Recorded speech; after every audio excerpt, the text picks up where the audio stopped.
Bam, we're live. Did I get you with the black and white post? Don't lie. No, you didn't get me. I already knew that you passed. You already told me. Oh, okay. Yeah. All right. But I was going to comment that I watched you eat a holy ball and a pancake in Cookeville. I guess that was after. And that's the show, everybody. You did. Hey, and I could feel the eyes at the table. I could feel Judy Reed just like staring. He's not eating. Like, no way. Yeah, like Taylor ordered and he was like, "What are you getting? What are you getting?" And I ordered it and he had this little grin on his face. Come on. I just liked that it was a very good representation of the slippery slope because you had a holy ball the night before. And that was like everyone in the house was like, "What's going on?" Yeah, it was crazy. The holy balls. I think people kind of complain about the bags being too small, but I am honestly very thankful that the bags are that size because if they were any bigger, I would still eat an entire bag. Dude, is that a background or do you just have a record collection? This is I'm at home in Georgia, so this is most of my dad's records. That's cool. My records are like 2% of those and in a box somewhere. Does he play the drums? Yes. That's cool. He's really good at drums. Did you play any instruments growing up? I played guitar, so we would play a lot together. Gotcha. All right, so what are we doing? We've got a lot to talk about really until the first weekend of June when NorCal happens. And then I guess we still have the last chance qualifier right after that. So we'll have plenty to break down as far as programming goes with competitions coming up. I guess Copa Sur is going on right now, so we should probably go through those. We could also go through Wadland, and hopefully maybe I can just pay Peter to do it if Peter's listening. Do some in-affiliate semifinal predictions and like maybe program our own in-affiliate semifinal, what we think would be a good test for sending people to the games and not show each other and just pull up the graphics and go through each other's workouts. We did that last year when Taylor said he thought Taylor programmed games workouts for quarterfinals. No, it was really fun, and a lot of the fans just I think liked to see the kind of workouts we would come up with, and I think we should probably do it based on what we think equipment is going to be used because after the age groups, I'm not super confident they're going to do rope climbs, GHDs. That if they're going to shuttle run, are they going to shuttle run 15-foot segments like that? I can't really see them doing that. So, that kind of thing. I was just talking about that with Logan today. The age groups are not a good sign for an affiliate, but I'm just hoping they'll be entirely different.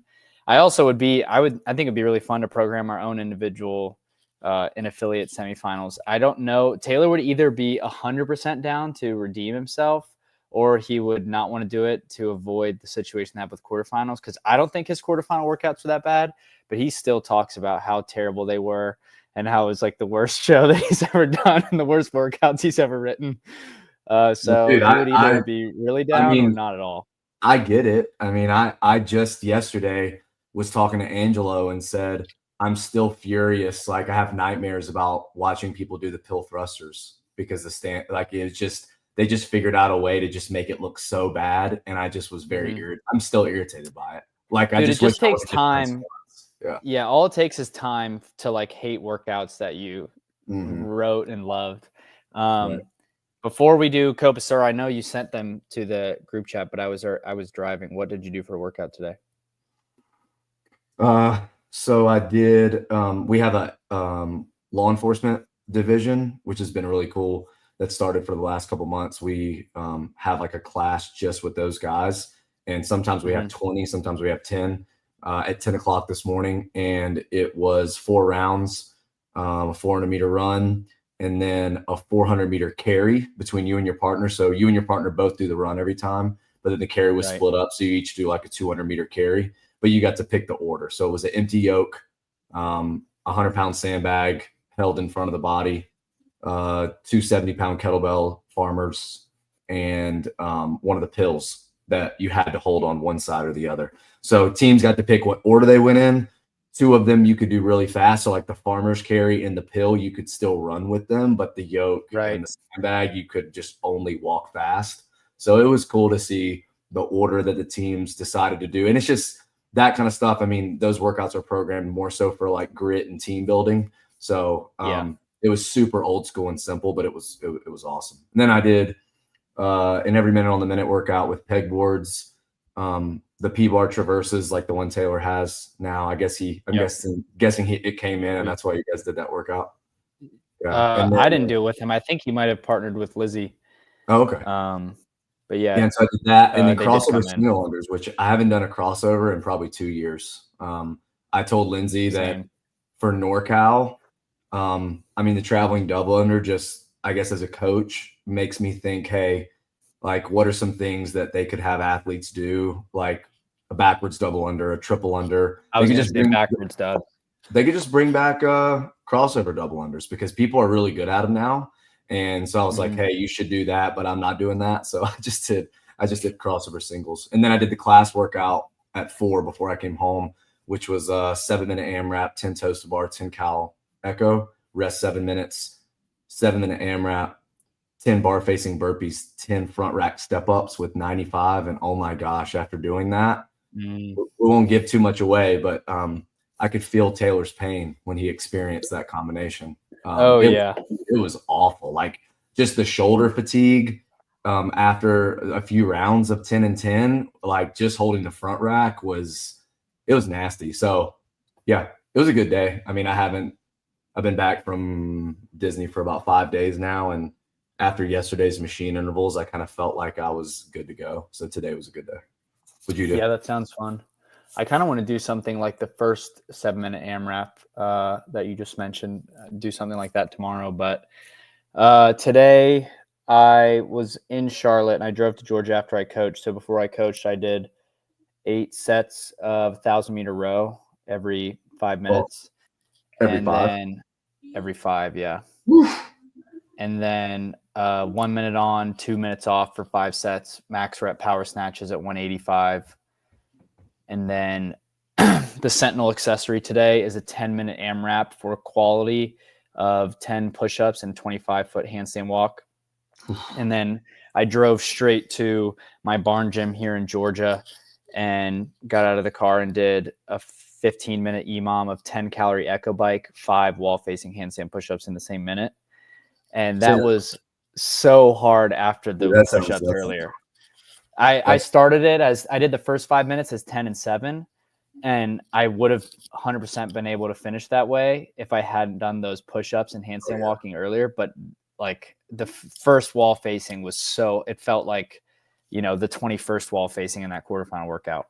Right. I'm not, this is a personal bias and it probably prevents me from being a better programmer, but I really like complementary stuff more so than like movement redundancy. Like I'm not likely to program 21-15-9 shoulder to overhead with a 50-foot handstand walk after, even though I know that kind of training has a lot of value, especially for people that are trying to be competitive, because you just have to deal with that crazy amount of like fatigue and not have any relief, like interfering wise.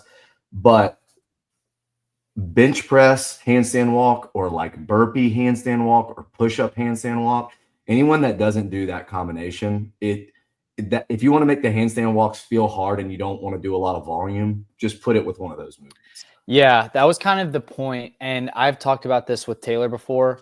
I'm aware of this, and I know my biggest bias with programming is I program complementary movements like 99% of the time. And Taylor's really good about like putting redundancy in where it needs to go. And I think, like you said, like you can just do less volume, and I don't think you need to do it all the time. It definitely blunts intensity. So if you're doing it too much, it can definitely be a problem. But knowing what it feels like to do burpees and then go into a handstand walk, even if that's not the competition workout that gets programmed, when you have those progressive workouts, like even the quarterfinal workout that started with handstand walking and then it had muscle ups, or maybe it had muscle ups first and then finished with the wall facing. Yep. It's like, yeah, it's not back to back, but the wall facing were so hard because of the redundancy. But you were The holding the ring front muscle ups were rack, so so hard. like your shoulders Yeah. got no relief on the front squat, so it was still. Yeah, so like progressive workouts like that, knowing what redundancy feels like in workouts can definitely be a huge advantage, and like why it's important to put that in training. And I've tried to be more aware of that, but every time, like if I am writing a workout and I know someone needs to row, I'm like, okay, so let's do toes to bar then, or like some sort of like hip flexion, because now we're doing hip extension and we're doing deadlifts. Then let's do some pressing. Like I always go that direction. And I need to try to There's more open to other ones. So like starting a new cycle on Monday, really it's and we did a Murph prep on Monday workout this week, but we just like people work through heavy single front squat on Monday and deadlift on Friday. So whenever we run like a 6 to 8 week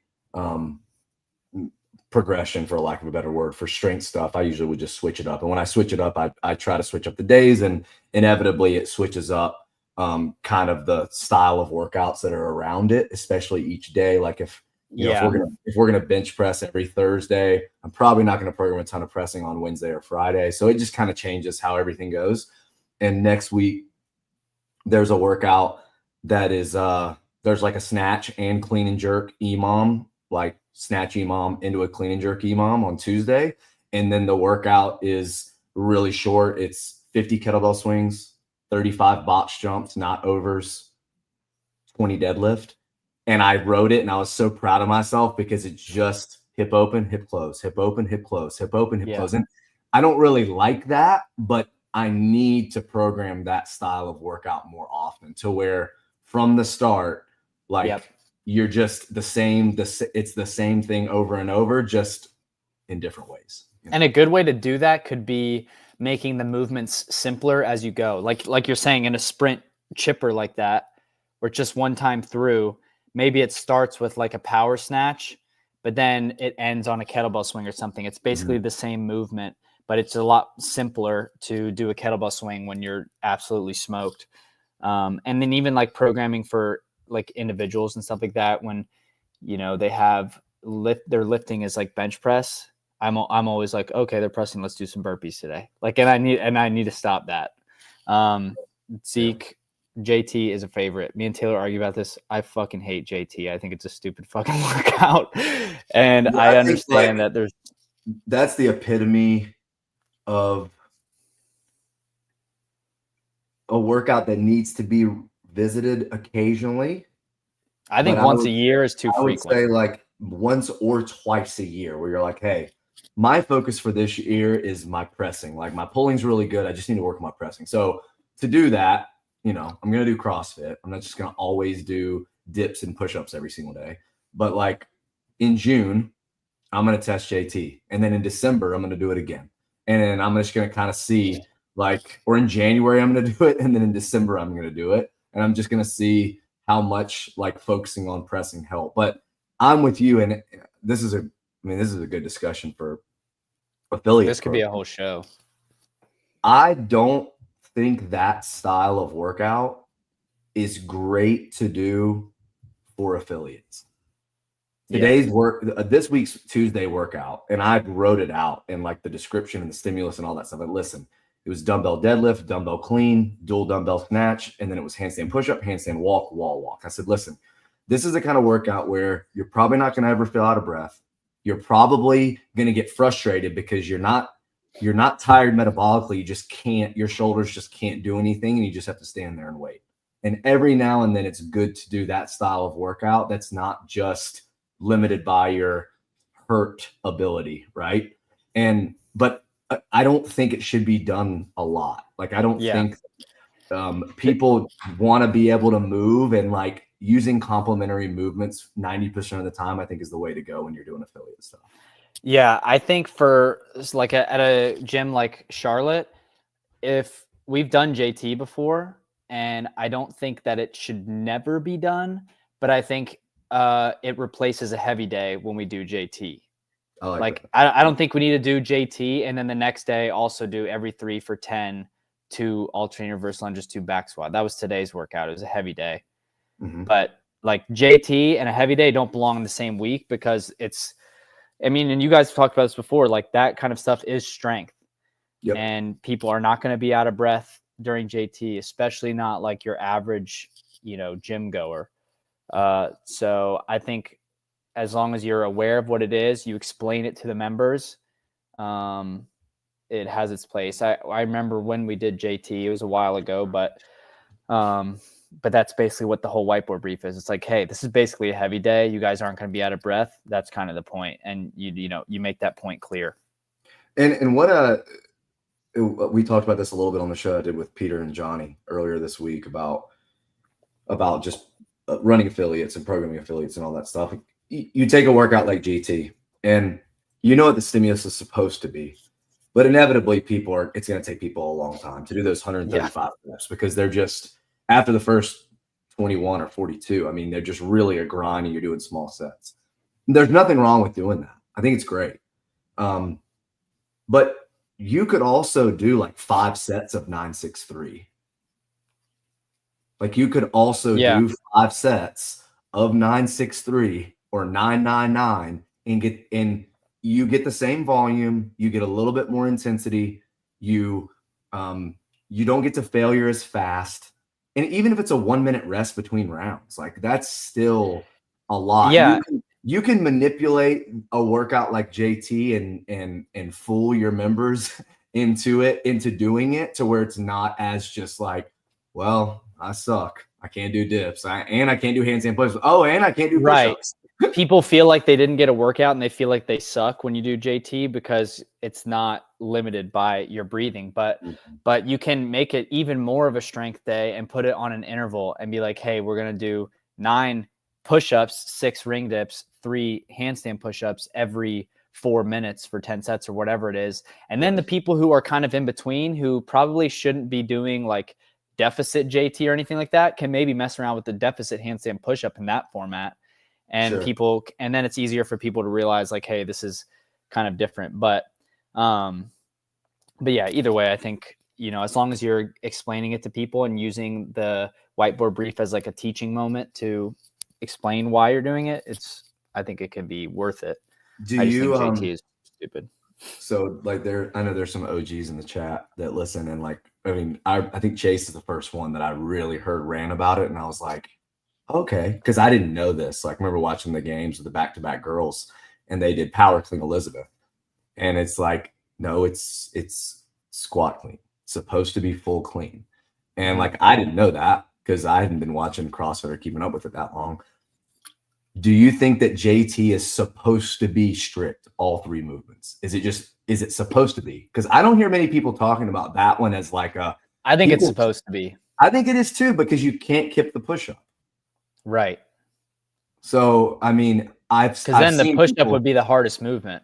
Sure. Yeah, I've seen people do, kip the handstand push-ups, kip the ring dips, and then do the push-up strict, which, I mean, that's a scaling option.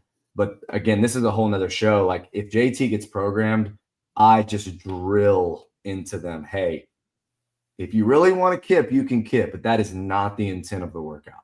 Like the intent of the workout is for this to be a gymnastic strength pressing day. If you know how to do the skill, you know how to do the skill. This is supposed to be, can you do the skill strict? Like that's it. So. Yeah, I definitely think it's supposed to be strict because also if you like read like what is fitness and stuff, or even CrossFit posted the other day, I think the Black page posted on Instagram, they were like talking about the handstand push-up and they were like, yeah, if you've reached mastery with the handstand push-up, you should be able to do 20 freestanding handstand push-ups. Like, and they're talking about strict. That's not the stupid like frog kipping handstand push-ups that we do at the games. In the early days of .com, when you could tell it was Greg writing it, and underneath he would put some, like I call them love notes. He'd say, use a wall if you must. Like what? Right. Like yeah. Or like you if you have to on the rope climbs or something. Sure. Yeah.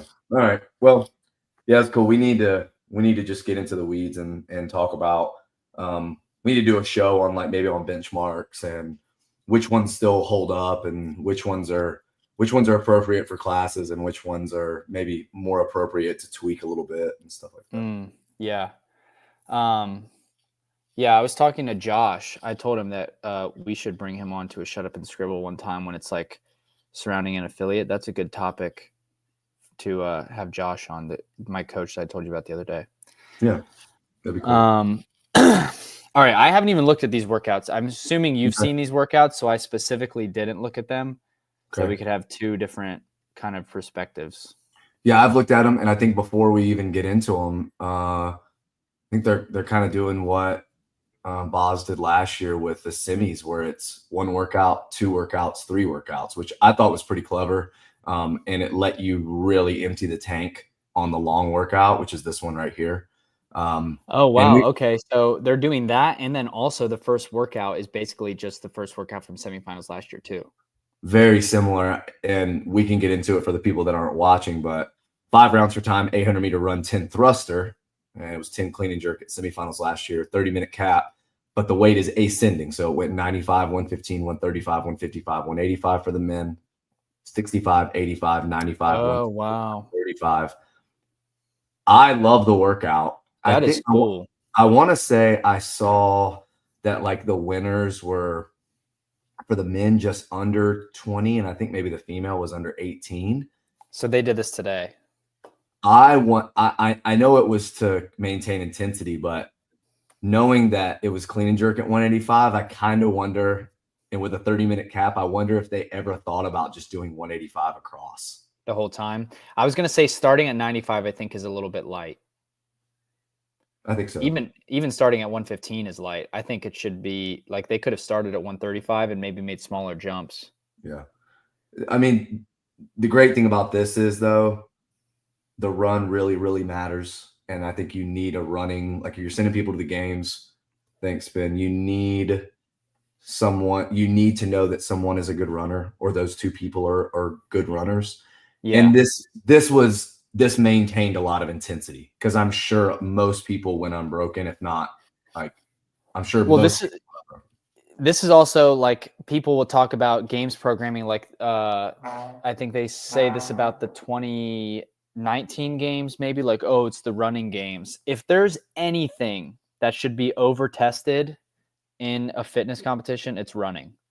I would agree.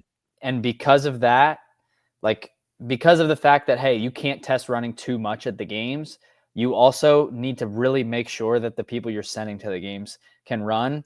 And to the point of this should be heavier, if it's lighter like this and starts at 95, those first 3 800s are flying. And like you said, like it makes it's like so 15 you have to be seconds. a really good runner. It's like 20 seconds and you're right back on the run. Yeah. Yeah. And you have to push because 95 thrusters are going to be nothing. But then also you're right back to the run. So you're basically running like 1.5 miles before you even get any sort of like reprieve. And thrusters are not a reprieve from running. So maybe they did test it at a heavier weight and they ended up on this. I mean, I think it's cool. I don't think it's that bad. I think the workout is really cool. I think it's a really cool nod to last year's programming. So that's clever. Whoever wrote this, I know this is one of the Mayhem partnered competitions. So I don't know, maybe we can ask and find out who actually wrote the competition. Is there any big dogs here? So Callie Souza is there. I think the guy that won this workout, a lot of people picked to maybe take one of the qualifying spots. I'll know his name when we see it. Benjamin? Can you see it? Nope. No, it's a different screen.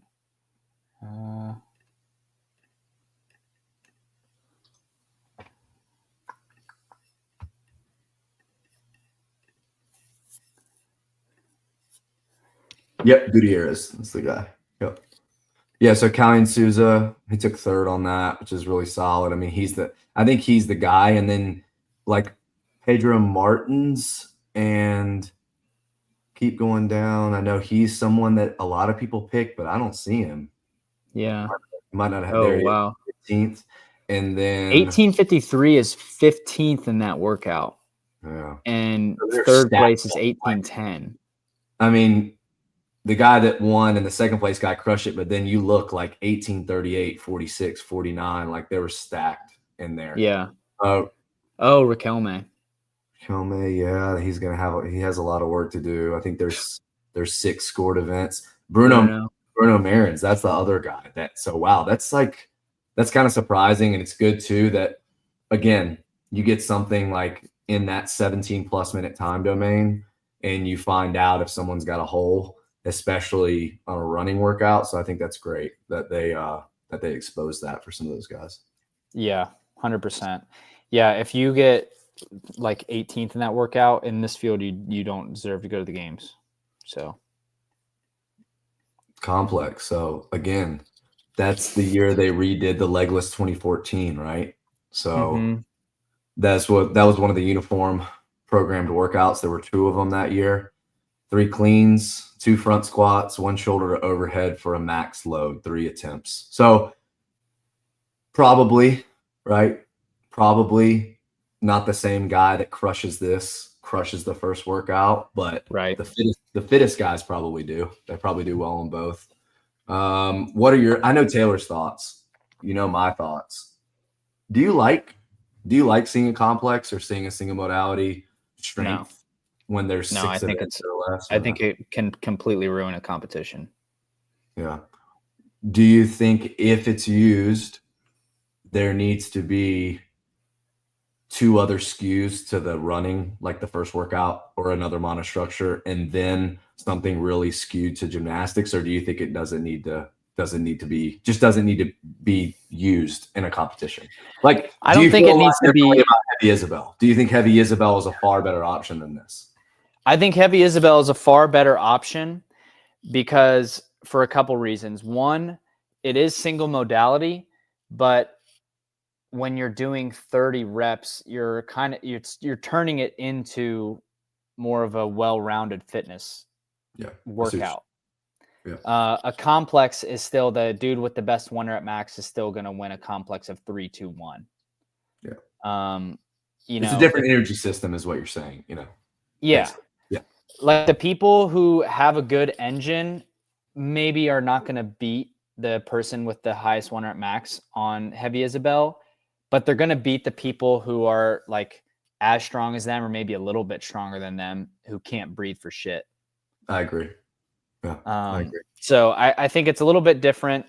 I think Heavy Isabel is the right way to go if you're going to balance it out with a different workout.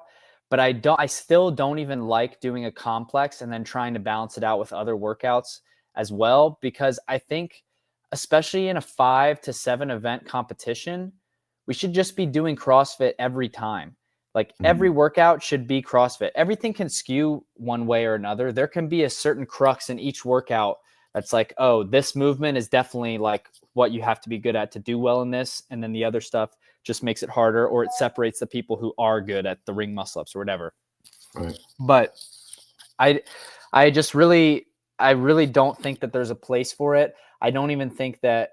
And then if you try to balance it out with other stuff and you have a 6 of workout competition, and then you have 3 workouts that are not CrossFit because you're doing single modality stuff, trying to balance everything out. It's like, what are we even doing here? We just want to watch CrossFit. Right. Yep. We want to watch CrossFit. We want to test it and that's the difference that we talked about this on the Games Update show, but that's the difference between a hybrid athlete and a CrossFitter.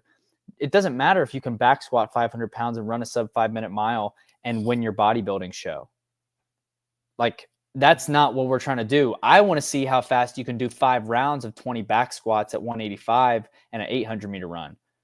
Like doing them together and doing mixed modal things is what makes CrossFitters different.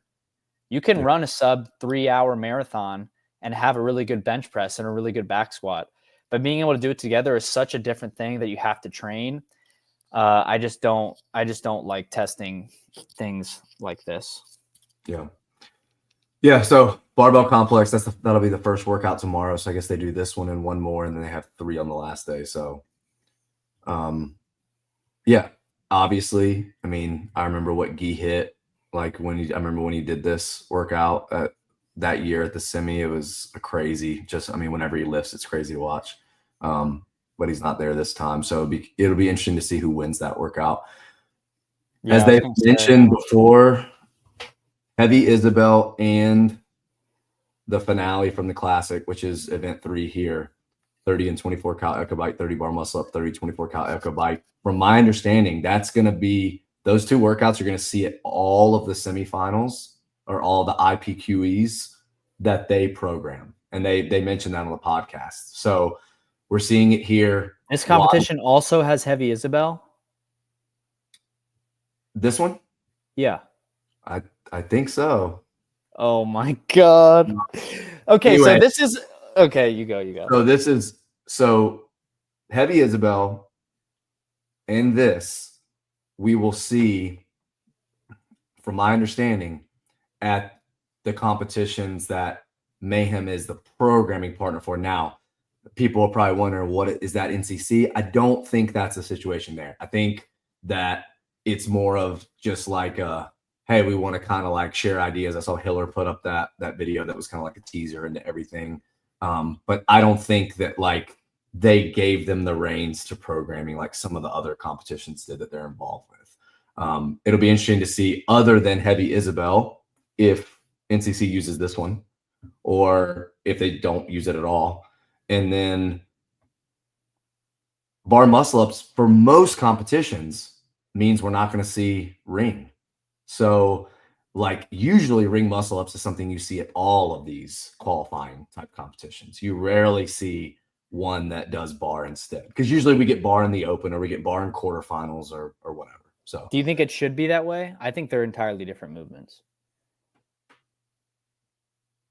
I have never programmed a competition individually where I've had both.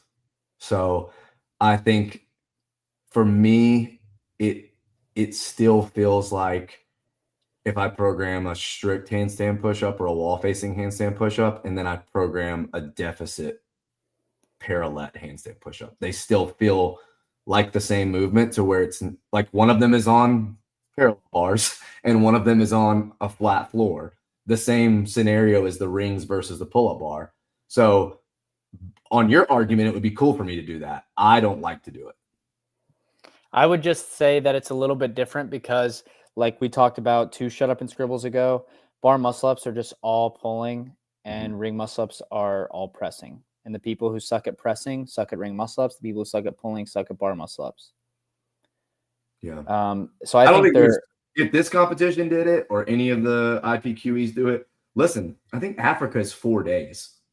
Like I'm positive it's 4 days. So if they do 8 or 9 workouts and they have ring and bar muscle up, I think it's cool. I think 6 or less, I wouldn't do it. I could, yeah. I don't disagree with that. I wouldn't with 6 or less, but it wouldn't be like something that I would, it's probably something I would point out or notice, but it wouldn't be something that I was like, I think this is wrong. I think I would be more inclined to do it in the same workout, which I think would be cool. Yeah, that would be cool. You know, like if you had a workout that was like, let's just use the rep scheme because it's easy, of like 30, 25, 20, 15, 10, and then 15, 20, 25, 30. And the 15 was bar muscle up, and then the 10 was ring, and then the 15 was bar. Like, so the ring muscle ups were in the middle or whatever. I think it would be fun to do that. But you don't see that often. I think a lot of times just because of the layouts, like floor layouts and everything. I mean, I'm excited to see the bar muscle up, ring muscle up synchro for the syndicate teams. They're doing that. Because I mean, I remember when that was programmed for Orlando and thinking to myself, or no, actually Wadapalooza was the first one to do it. And I was thinking to myself, they're going to synchro ring and bar together. How are they going to do that? And it looked awesome. And I think that's cool. That was really cool because they have the shorter strap. So you're able to, the cycle rate on the rings is faster. And yeah, I think it's cool. So maybe one of the NFL in-person competitions will program both in the same workout. But yeah, I think Josh wrote a workout one time that was like 30 heavy wall balls, 15 ring muscle ups, 30 heavy wall balls, 15 bar muscle up, 30 heavy wall balls. And me and Taylor might have done it. Pretty sure Rich said that he was like super excited about it because I guess maybe because of his shoulder or maybe something else. He hadn't been able to do many muscle ups lately. And he said, this is like, I feel like he's done this 15 times. where it's like either 3 rounds for time or 3 sets of 10 ring, 10 bar. And like do 3 rounds for time of 10 and 10. It's really hard to do. But I mean, it's just, I would feel worse CrossFit. Why that? But squat snatches and squat cleans are the same comp in the same comp are okay. I would feel worse about this than ring muscle ups and bar muscle ups in the same competition. yeah, I mean, he's saying are okay. Like what competitions can you think of? I'll try to think of some that did both, that have 6 events or less. So at the games, it's completely different to me.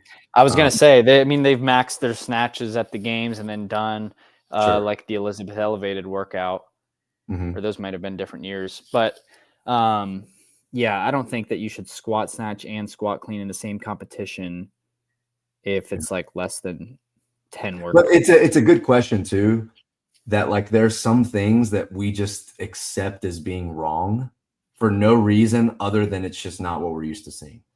Yep, And that's 100%. like, why Take why this can day that to not write a happen? cool workout with it Yeah. next year, and everyone will be doing it. I 100% agree. This workout is, God, I can't even believe that there's Heavy Isabel coming up. This workout, so say this is to balance out the complex.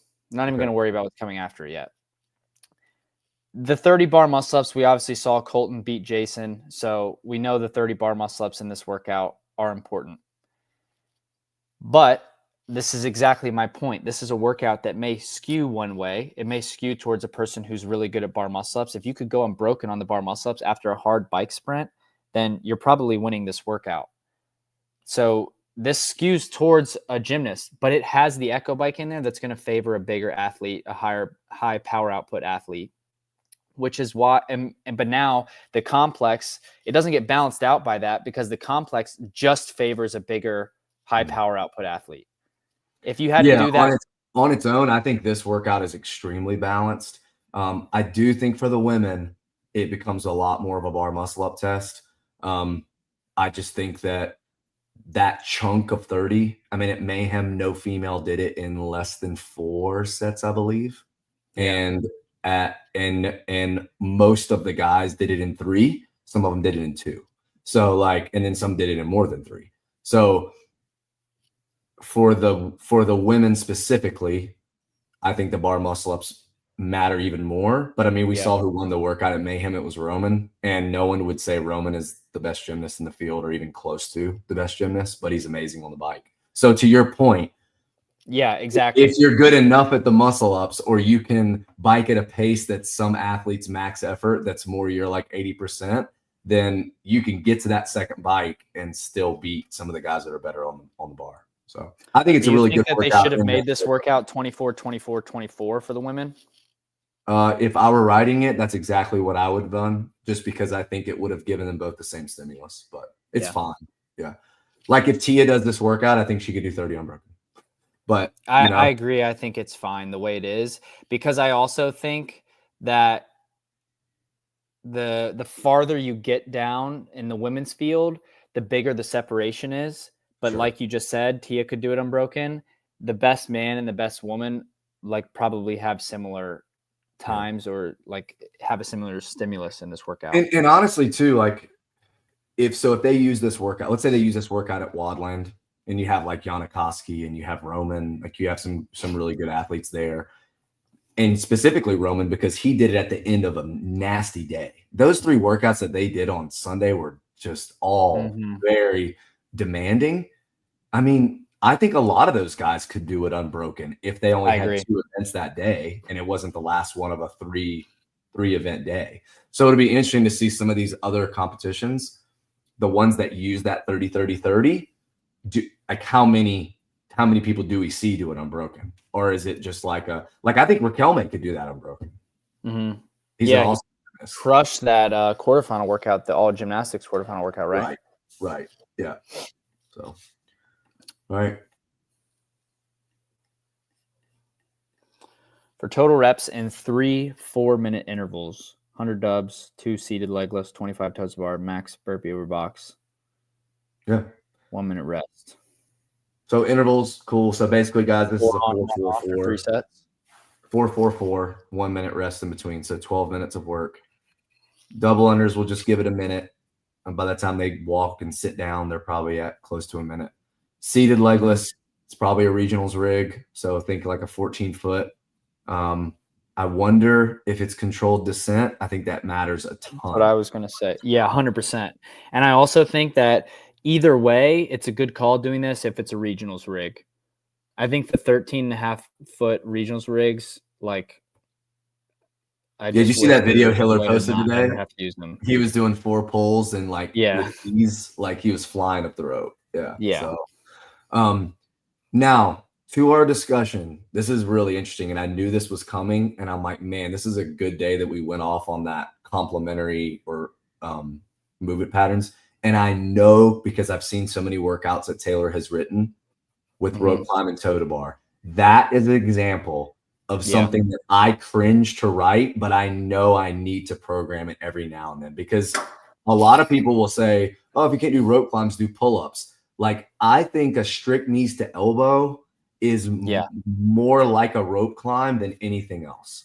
And depending on what the workout is, for equipment modifications on Sentinel, we do chest to bar, toe to bar complexes. So like one rope climb is equivalent to doing 3 complexes of a chest to bar and a toes to bar.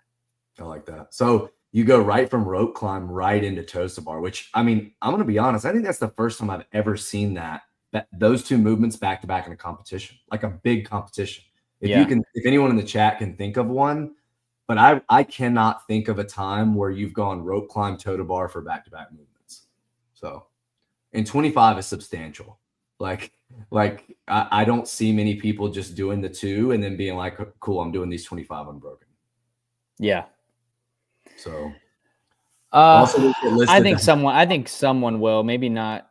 I guess, I don't know. I don't really know anything about these guys in this field, but so 75. Yeah, 75 isn't crazy. And it looks like the women have the same amount. I wonder if do you think they're climbing to a tape line, or do you think they're climbing to the same height? I think the women will climb to the same height if they're gonna. Yeah, I don't think they would change the height. All right, so this is a really good conversation too. We should do a whole show on like things that we've done over the 10 or 15 years, and then should we change and go away from that? I think I'm in the camp of a legless rope climb, like a deficit strict handstand push-up, less deficit, less climbing height. So I think instead of changing the reps, we should more often adjust the height that they're climbing to. So let's just say the workout calls for 5 legless. The men go to 15 feet, a true 15 feet. I think the women should do 5 and climb to like 13 and a half. I don't think we should just knock off reps all the time and make them go to the same height. And I think that's not something that many people think about doing. And I mean, admittedly, it's what I don't do either. I almost always just give them less reps to the same height. Wow. I want to disagree with you, but I just don't know why. It's because I gave you the deficit strict handstand push-up argument. You would never tell them, you guys do, the guys do 10, but women, you just do 7, but you both go to 9 inches. No, you just decrease the deficit. So it's no different than climbing to a lower height on the rope. Jeez.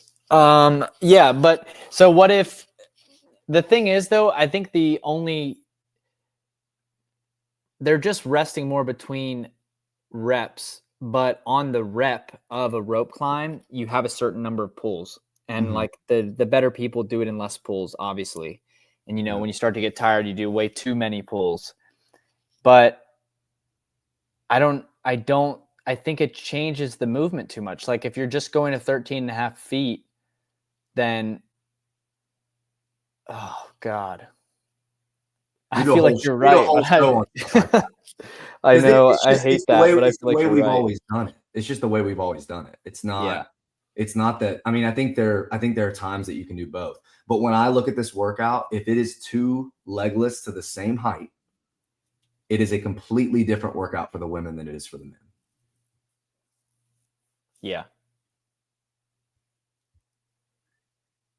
because that movement, a seated legless or just a legless workout in general, is such a separator already for the women's field compared to the men, that when now you have a situation where they're not doing one. So if they're doing two, like in this situation, I think just doing one makes everything matter in the workout. Okay, but then what about this? The entire workout, besides the double unders, is gymnastics. Mm-hmm. So the women who are going to be better at the seated legless, even though it's a different workout for the men, are still probably the women who would be better at the burpee, box jump overs, and the toes to bar anyway. So even if they get not as deep into the workout, it's not like there's 2 seated legless, 25 toes to bar, and then max reps snatches at 135 for the women. Mm-hmm. You're like saying it's not like there's some big girl who's not going to be able to get there. And she's like, oh, well, if we had the right adjustment for seated legless, I could have won this workout because I would have been able to destroy the snatch.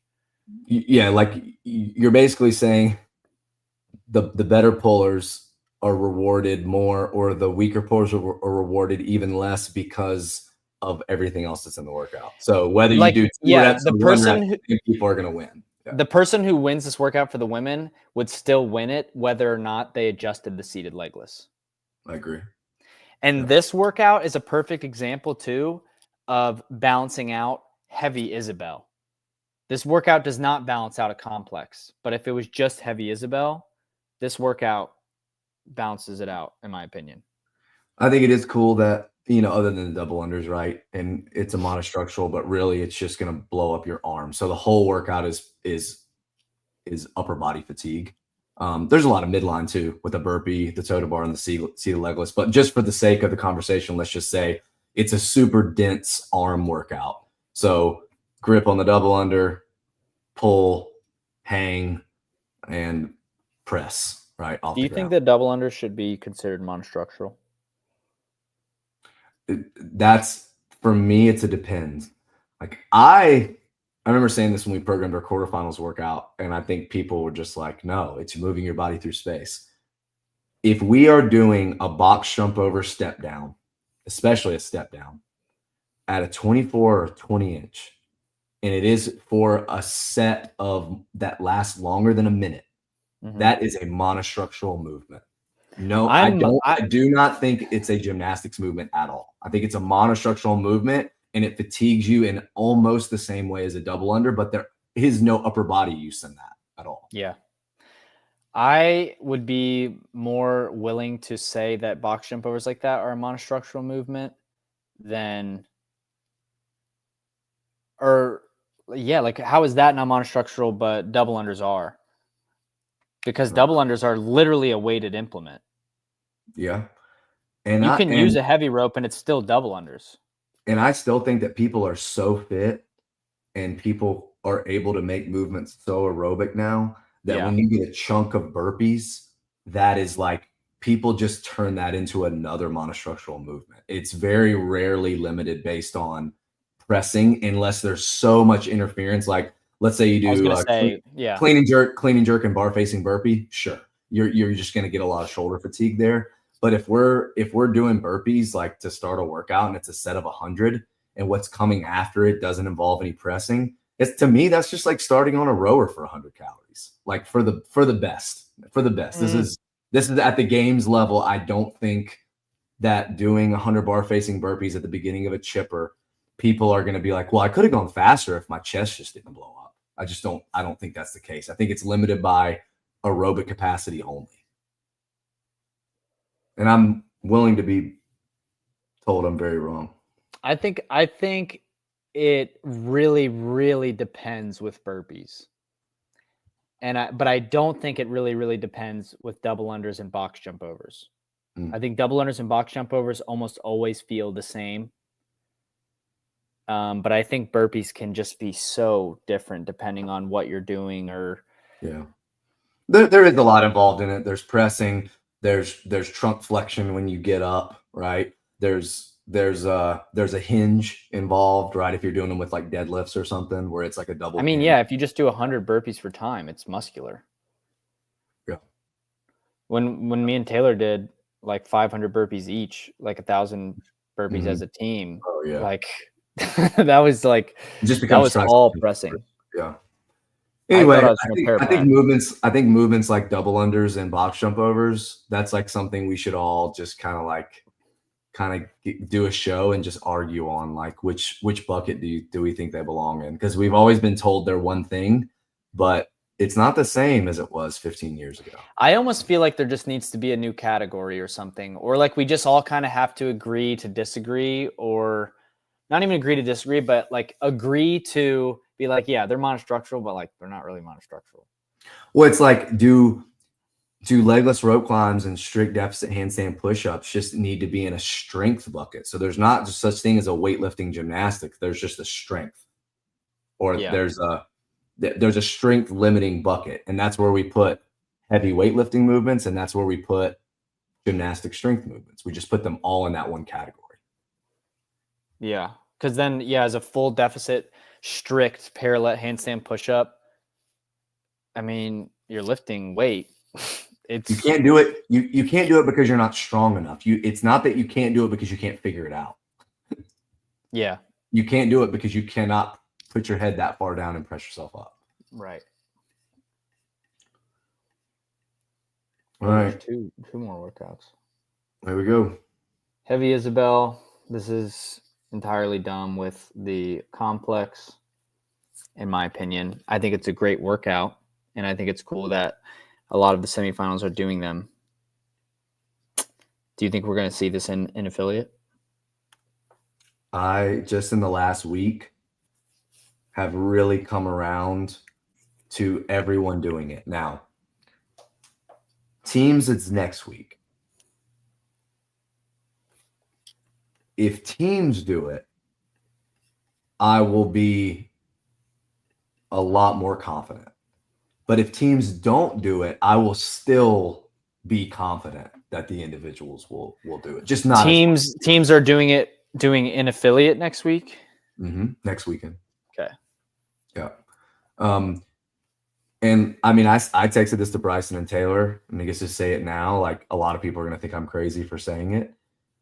There were so many age group athletes. There were so many age group athletes that could not get a snatch at their prescription, whether that was 155, 185, or 215, or the female equivalents. A lot of people just didn't submit a score for one of their workouts. And you know what? That's okay. You know why? Because it's sending people to the CrossFit Games. 100%.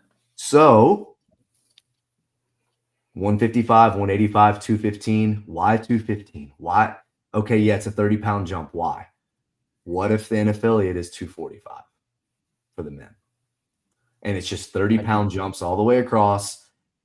We've already seen Boz program a workout that was clean and jerk last year for quarters. But the first year he did it, it was snatches. It was 10 snatches, 135 rest a minute, 10 snatches, 185, 10 snatches, and then it was 245 for max reps snatches. So just because we have seen this 245 number for a snatch, and this is sending 11 people to the CrossFit Games, I don't think it is outside the realm of possibility for them to be like, yep, 30 at 245. If you can, you can. If you can't, you can't. Sorry. Yeah. All the people going to the games can do it.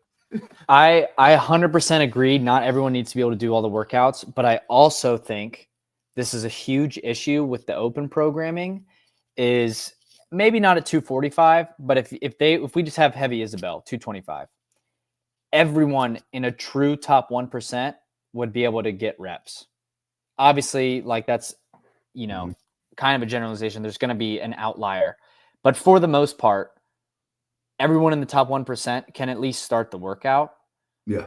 And the top 1% of the fittest people on earth can start Heavy Isabel. But with the way that the open was, there's people who are probably in the top 1% who don't belong there and wouldn't be able to start Heavy Isabel and really are not going to be able to do it if it starts at 245. And this will be interesting too. Like, I don't know what the mindset is. So there have been years for quarterfinals that the workouts have been amazing. I thought last year's workouts were freaking awesome, and I thought they were very different. And I thought, and in the year before, it was a little bit more of a bottleneck approach, but those progressions and regressions that they did with the deadlift and then the progressive pulling movement and then the front squat and the progressive pressing movement, like I thought that stuff was really GHD good. and V up too. I thought it was really good. And that was quarterfinals. If the mindset is still, yeah, man, like this isn't a game anymore. This is the top 1%, and we're sending people to the games. The only thing that matters is we get those right 11 people. It doesn't matter that 100%. So if a workout starts with 10 legless and the workout's 10 legless 2K row for time, and some people just are trying to do legless for 15 minutes, okay, so what? I tell you what, that most of the individuals are on that rower in 2 minutes, 2 or 3 minutes. You know what I mean? Yeah. Like, yeah. I think that's another example of why is it always, well, that's too heavy, or no, it doesn't matter. It can be that it's too demanding from a skill standpoint. The workout starts with 30 ring muscle ups. Like, okay, it's just an AMRAP of ring muscle ups for you.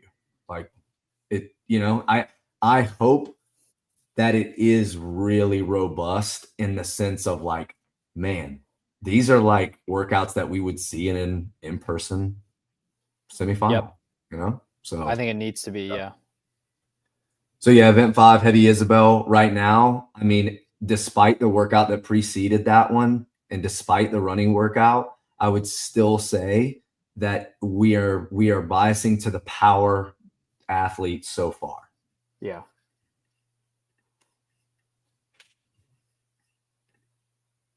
All right. Elimination style. I just want to say this real quick before we go over it. If you're going to do an elimination, this is when you do it. You do it for the finale. So it doesn't matter the next day that some people have done 100 pistols and some people only did 30 pistols. I think this is great that they're doing this for the finale. And I think Copa Sur has done this elimination style. Like this is kind of one of their calling cards. They've done it a lot in competition. Okay, so all athletes do a 16 or 12 calorie echo bike, 12 pistols with 50 or 35 pounds, 96-foot handstand walk with a pirouette, and then 8 or 6 calorie echo bike, 6 one-legged squats, 48-foot handstand walk. So you're just cutting everything in half for the second round. 4-minute time cap. The fastest 10 athletes advance to part 2. Part 2 is for time 12 or 8 echo bike calories, 8 pistols weighted, and then 48-foot handstand walk again with the pirouette. It says 5 eliminations rounds. So do they do this part? Yep. 5 times? Mm-hmm. So it sounds like what they'll do is they will, and I mean, I might be wrong. Spin, if he's still in the comments and he's still awake from all the nerd boredom, he can tell us. But I'm imagining that when they get to 10, they will go from 10 to 8 to 6 to last 2 standing, and then they'll go head to head for the last round. Yeah. That's what I would guess. So I do think from a programming standpoint, I love that there's meaningful handstand walking. Mm-hmm. There is a lot of handstand walk volume, especially if you're one of the people that make it into part 2. It says 48 feet, but I mean, essentially you're doing 50 feet. The winners are going to do 250 feet on part 2 only. So they're going to do they're going to do 350 feet essentially, which is like, I mean, I think in part 2 the best handstand walkers are the ones that are going to walk away winning, because I don't think there's going to be a massive separation on the echo and the squats. We know that if you're good at pistols, you make it out of the first round. If you're going to do pistols in a competition, I am like of the camp, and a lot of people disagree with me. I think you either mandate a certain number of reps unbroken on one leg before you switch, and it slows everyone down. It allows you to see hip crease below the knee. It allows you to see hip extension, most importantly, or you make them weighted. And I think I think weighted pistol is a lot better call than, like, if this workout would have just been pistols, I'd be like, man, this is gonna be a mess because people are gonna So I agree with the weighted or single leg. I still don't know, even weighted, like if a sprint workout like this is where it should be. I think even with weights, people are going to be trying to cut the hip extension at the top. You're probably right. I wonder if they will have to go 6 and 6. Do you think they'll have to go 6 and 6 and then 3 and 3, or you think to just be able to do whatever they want? They'll be able to alternate. They'll be able to whatever. You think it's goblet, or do you think they could just like backtrack? That's a great question. I hope it is goblet because I mean Cinco's 1 and 2 is still like some of the coolest workouts that I've ever. Yeah. And they had to do mandated on one leg, which was cool that year. It doesn't get really talked about ever, but I think they had to do 5 and 5 when they did that workout. And I mean, completely different, right? With the heavy deadlifts and that, it's just nasty. But I like the elimination. I like it when it's used. If it's executed well with a set rest in between where we're not just like people are waiting around for 10 minutes in between heats. The good thing about this is it's all relative. And this is what I mean by that. When you get to part 2, the people who are slow and get cut don't matter. They're out. So it's always the people getting the same amount of rest that are moving on. So whether you give them 1 minute or 3 minutes or 5 minutes, no one gets an advantage, which is good. Yeah.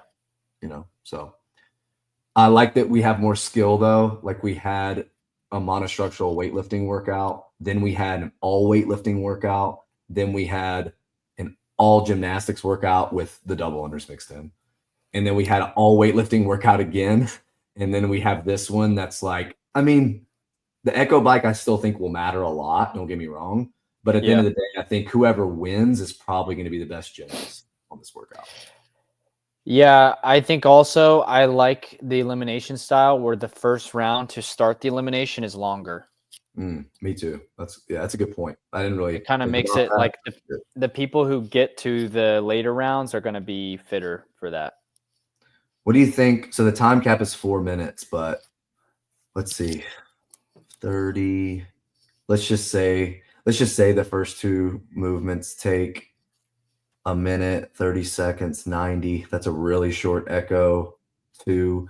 I mean, I think it's still going to be like sub 2:30. Like it's still going to be fast. Maybe sub 3. Probably sub 3. 2. For sure sub 3, but I think some people are still going to hammer it and go. I think sub 3 will be a very good time. Yeah. And again, you spoke to it. I don't know how good the field is. Is it just going to be like feast or famine where there's a pirouette in the first part? So is it a 360 or is it a 180 where they go 48 down, 48 back? The way it's written, I assume that's what it is because you get off the I would bike, assume that as well. Pistol, you go 48, pirouette 48. If that's the case, that's tough. Like that's gonna mess a lot of people up if it has to be unbroken.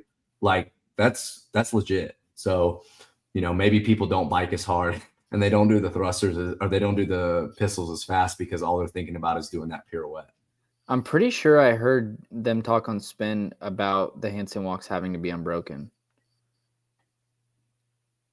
So that is pretty tough. Yeah. Yeah. So here's a question. Like if you were to change Heavy Isabel or the complex to something, what do you change it to make this really well balanced? I would change the complex for sure.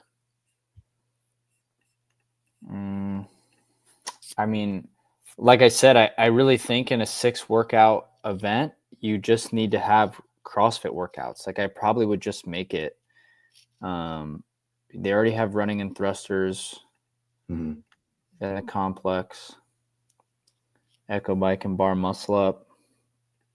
They use Echo twice, which we haven't talked about, but they use Echo in 2. So they use Echo for the 30-30-30 and they use Echo in the finale. Wait, so there's no ring muscle ups in this comp, right? No. Oh, I thought when you brought that up earlier, having them in the same one that you were saying there's going to be. No, I was saying it'll be interesting to see if any of the competitions have both. Do they have anything with a dumbbell just besides the pistols? Nope. I wonder if the pistols are with like a D ball or something. That'd be kind of cool. Not really for any reason besides how it looks, but I would maybe do some dumbbell stuff, like maybe hang snatches or hang clean and jerks. And I would really probably just do like an MWG CrossFit workout. Yeah. I think, and something that's a really balanced workout in itself. They have a couple workouts that skew one way, which I think is fine, as long as there's stuff there to kind of make it so, hey, like Dmitry Klokov wouldn't win this workout because of this, but it is a power output workout, like things like that. Yeah. I think something balanced MWG would be good. I mean, I don't have like a workout in mind. Did you already think of something?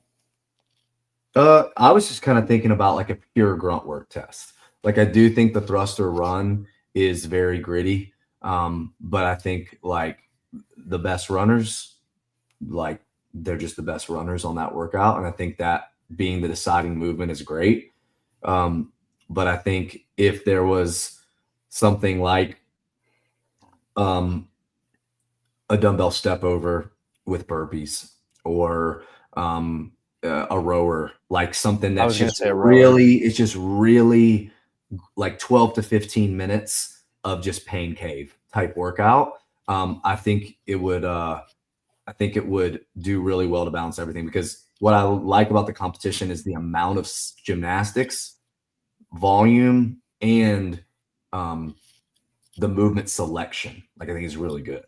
Chunk of bar muscle ups, lots of handstand walking, 75 toes to bar coming after seated legless. So both of them really matter. We already have the burpee box jump over, I know, in the interval workout, but I'm just thinking about types of movements if we were going to take away one of the single modality weightlifting. But hey, there's one thing too we talk about. I like people being able to program their own competitions and not have to use uniform programming. And it's okay to me that there's going to be some biases. There's biases in syndicate programming. There's biases in mayhem programming. There's going to be biases in French throwdown. There's going to be biases in TFX. That's okay if the biases don't take away from the fittest two people getting to go. As long as it doesn't take away, but also that the games is a good test. And this is, I used to be really like 100%. There's no other way to do it besides all the semifinals be the same, because like, like in the Hopper model, like you pull out movements and make workouts, and the person who performs best across all those tests is the fittest. So I was super like, everyone has to do the same test to get there. And I still see the point to that, but Chase and Bill, I think, were talking about it on one of their shows, and Spin was in the comments, and Spin was like, hey, if all the semifinals have a little bit of a bias to them, that's fine, because we have all these different kinds of athletes getting to the games, and the games is going to find the fittest person. Yep. And I had never really thought about it that way before. And literally, like that one comment just completely changed my entire outlook on it. I was like, oh yeah, I think everyone should program their own semifinals, and a little bit of bias is okay. Yeah, I think too, when you have people, I mean, I know I'm someone like that when I program Crucible. Like if you have someone that programs some weird stuff and you don't always just think that it's chalk, like whoever the biggest name is that goes to the competition is going to win. I think it to a certain level, when you get people like Colton and Austin there, they're probably going to win or take second. But there are also times too where you have, I mean, the year James got fourth, he won the games the next year. Sometimes, yeah, because also what you just biases that don't work out for certain types of athletes. It's not that they're not really fit, but sometimes, like, I mean, I bet you there's going to be someone, maybe even an affiliate, but there's probably going to be one or two people that qualify from an IPQE that are just like, I cannot believe they're going to the CrossFit Games. I never would have thought in that field they're going to the CrossFit Games, because the programming suited them and it hurt some other people that weren't prepared for something. Like, I think that's a cool story in and of itself. Yeah, and if you have uniform semifinals where they're all the same thing, what if there's a little bit of bias in that? True. That's worst case scenario. Yeah. And this we can end on this. I'm sure JR probably has to go. In essence, 99.9% of the time, no matter what is programmed, the fittest will perform the best in advance. I don't disagree with this. And this is why Sevon is wrong about the Open. And he says, oh, you guys are just thinking about it for like the professional athletes. You want it to be better for the professional athletes. It's for everyone else. That's the whole point. When the Open is programmed poorly, all of that it benefits is the professional athletes, and the people who are your like in 50,000th place get screwed over, because the professional athletes are always going to move to the next stage no matter how badly the Open is programmed. So when Stefan says that, it fucking drives me crazy. I want to call in every time he starts talking about the Open. But when you program a shitty Open and make all the workouts so low barrier to entry that everyone can do them and you're not testing anything different, then you screw over the people who really need to see where their fitness is at compared to everybody else. And you're just benefiting the people who are going to win the Open anyway. Dallin's always going to make it to the next stage of the games, dude. A shitty Open, when we're complaining about the Open programming, it's not because we're worried about Dallin not making it to fucking semifinals. Yeah. All right. I'm going to stop talking about that because I'm going to just keep fucking going. That shit makes me so mad. Yeah. No, it's cool. I'm glad that like we're here and we got something to watch and talk about every week. I mean, I think that's a lot of fun. Yeah, the next couple Shut Up and Scribble should be good. When it used to start. Yeah, so I think we got Copa Sur this week. So we'll have 4 because they get 2 and 2. Everyone gets 2 and 2 except for Asia and Africa. They get 1 and 1. So we'll have Copa Sur this week, Wadlin the next week. The following week is an affiliate. The following week is French Throwdown. And I think like maybe the following week is Asia, and then in TFX. And then the following week is Syndicate, Torian, and Africa. And the following week is NCC. So there's something every week, which is fun to do and watch. Yeah. Gives us easy stuff to talk about. Thanks to all the sponsors, HGR CBD, State Farm, Proven Business Plans, Ridgeline Group, Brandon Lecoq, High Ground. And if you want to get freaky fit, head over to Sentinel Training, WPTH. Try something new. If you've been doing the same thing for a while, just try something out for a month or two, see what you like. You won't want to leave. Why? Deuces.